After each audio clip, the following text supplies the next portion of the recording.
Salut à toi et bienvenue dans cette nouvelle vidéo où on parle de jeux d'argent, d'addiction aux jeux d'argent et surtout comment se sortir de cette addiction et une fois qu'on en est sorti, comment en faire quelque chose de bon pour soi, en faire quelque chose de bénéfique, de ne pas seulement avoir perdu du temps, de l'argent et de l'énergie par rapport à cette addiction. Donc aujourd'hui on va voir qu'il y a eu un avant, il y a eu un pendant et il y aura forcément un après. Donc qu'est-ce que je veux dire par là ? C'est-à-dire que tu as eu une addiction ou tu as une addiction au jeu d'argent. Tu n'as pas toujours été addict à ce mécanisme, à ces jeux, qu'ils soient poker en ligne, poker en vrai, casino, paris sportifs, peu importe quelle addiction tu as. Il y a aussi les chevaux, il y a beaucoup de personnes qui sont addictes à ça, mais tu n'as pas toujours été dans ce comportement. C'est-à-dire qu'il y a eu un avant.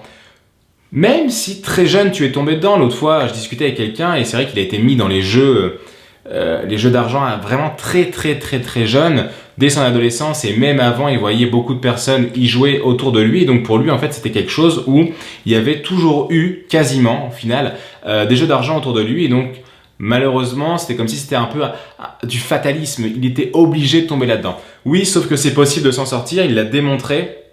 Parce qu'il a réussi à s'en sortir et que même si à 7 ans il était en train de jouer avec des oncles, avec des gens de sa famille au jeu d'argent, il y a eu un avant. Cet avant c'était tout petit, cet avant c'était l'enfant qui était en lui et même si ça a duré 50 ans, il y a eu un après. Peu importe l'addiction, la force de ton addiction par rapport au jeu d'argent, peu importe la durée dans le temps, peu importe si ça a commencé très jeune, peu importe si ça fait déjà très longtemps que tu es dedans, il y a eu un avant. Il y a un pendant ou il y a eu un pendant et il y a un après ou il y aura un après. C'est une certitude, c'est possible. L'autre jour, j'étais en coaching avec quelqu'un et quand il me parlait quand je lui demandais comment il se voit en étant heureux, etc., il avait beaucoup de mal à s'y connecter. Pour lui, c'était compliqué d'être heureux parce qu'il était pris dans son addiction et qu'en fait, il se connectait forcément à ce moment-là, à cette période-là. Et il n'arrivait pas à trouver de moment heureux, de moments très épanouissants, de moments qu'il avait envie de reproduire actuellement parce qu'il était bloqué dans cette temporalité qui n'était pas en plus exceptionnelle, qui n'était pas très grande, c'était quelques années, il y a eu beaucoup de temps avant. Et c'est justement en le connectant à cet avant, à comment il était heureux avant, qu'est-ce qu'il faisait avant qui lui permettait d'être épanoui et de ne pas en fait au final tomber dans cette addiction.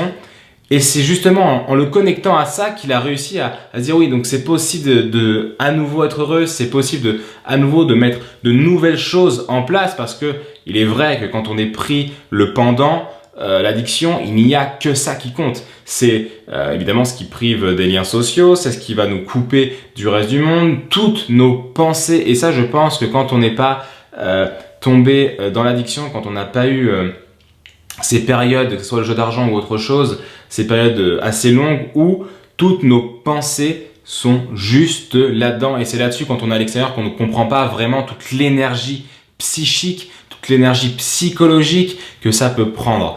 Et quand on est dedans, justement, on pense que là-dedans, ce qu'on vise, ce qu'on pense, à quoi on se réfère, c'est forcément par rapport à cette addiction, par rapport à ce mécanisme de pensée, sauf qu'il y a eu un avant. Et c'est justement en se connectant à cet avant qu'on peut se rendre compte que, ok, j'ai déjà été non addict. J'ai déjà eu un temps dans ma vie où je n'étais pas pris dans cette addiction. Donc c'est possible, ça existe, ça a existé. Donc c'est forcément possible de le reproduire, soit dès maintenant, soit dans quelques jours, dans quelques mois, peu importe où tu en es. Mais c'est possible, c'est une réalité. Tu ne peux pas, même si tu as commencé à fumer, par exemple, une cigarette à 14 ans, il y a eu un avant ce 14 ans, même si ça fait 40 ans, à un moment donné dans ta vie, tu n'étais pas pris dans cette addiction. Donc ce n'est pas une fatalité. Tu peux t'en sortir parce que avant, tu n'étais pas dedans. Tu as réussi en fait à ne pas être addict. Et même si aujourd'hui tu as pris cette habitude, même si aujourd'hui tu as ce comportement par rapport au jeu d'argent notamment, aujourd'hui ou demain, tu peux sortir de ça parce que c'est possible, parce que ça existe et que ça a déjà existé dans ta vie. Voilà le message que je voulais te faire passer aujourd'hui. Connecte-toi à tes émotions d'avant, pas pendant cette période, qu'elle soit courte ou longue, connecte-toi peut-être à l'enfant que tu étais avant cette addiction. Qu'est-ce qui te rendait heureux? Qu'est-ce qui te permettait de t'épanouir? Si t'es tombé là-dedans, c'est qu'il a manqué quelque chose à un moment donné, ok, mais avant, tu as réussi à la remplir, ce besoin, quel qu'il soit, de bien-être, d'épanouissement, d'être rassuré, peu importe ce pourquoi tu es tombé dans l'addiction. C'est pas forcément la question du jour, mais tu as déjà réussi à être heureux sans ça, tu as déjà réussi à vivre, à passer des journées, à avoir un bien-être au quotidien sans ça. Tu peux le répéter et tu vas le répéter. C'est tout ce que je te souhaite. Je te souhaite de passer une excellente fin de journée ou une excellente soirée ou une excellente matinée. Je ne sais pas quand est-ce que tu regardes cette vidéo. En tout cas, je te dis à très bientôt pour un nouveau conseil, pour une nouvelle technique pour t'aider à te sortir des addictions au jeu d'argent, pour changer ce comportement et en faire quelque chose de bénéfique pour toi. À très bientôt.